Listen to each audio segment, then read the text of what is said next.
we're going to review how many things in their lives are stressful. And one of the things I find is that when several areas are stressful, usually they start to do less well in various areas. And then the stressors tend to snowball, or they could. So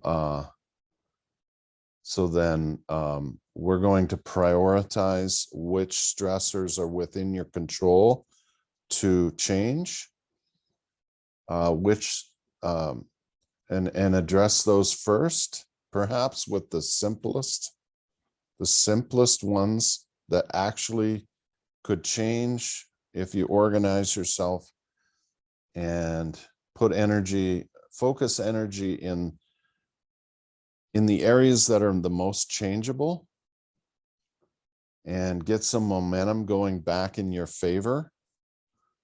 And then that perception that, hey, things can be in my control, or at least some things are, then you have the momentum behind you of, oh, I really do control my destiny here.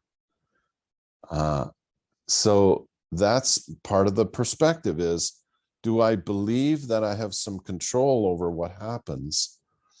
And if I believe that I control the direction of my life, then that belief itself adds to your skill to cope.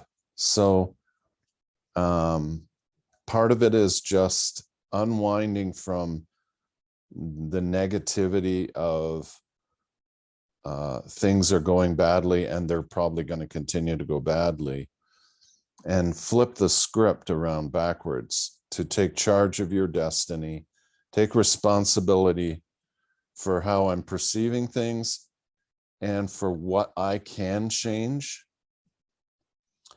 and not focus on the things that are beyond you. And just avoid some of those traps. One of the traps to avoid is focusing heavily on things that are beyond my control.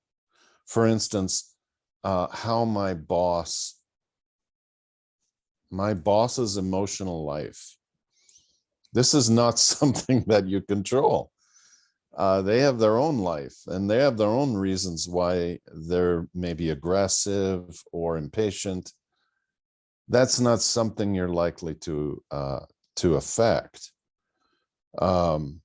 But it is easy to have roadblocks that just take up your whole vision, and you just stare at the roadblock. Generally speaking, if you stare at an obstacle, you'll probably crash into it. The focus needs to change from staring at your obstacles to getting your eyes on the plan around the obstacle, and your eyes follow that plan. And then you steer yourself away from the obstacle, particularly if the obstacle is immovable. You have to focus your energies intensely on the things you do control.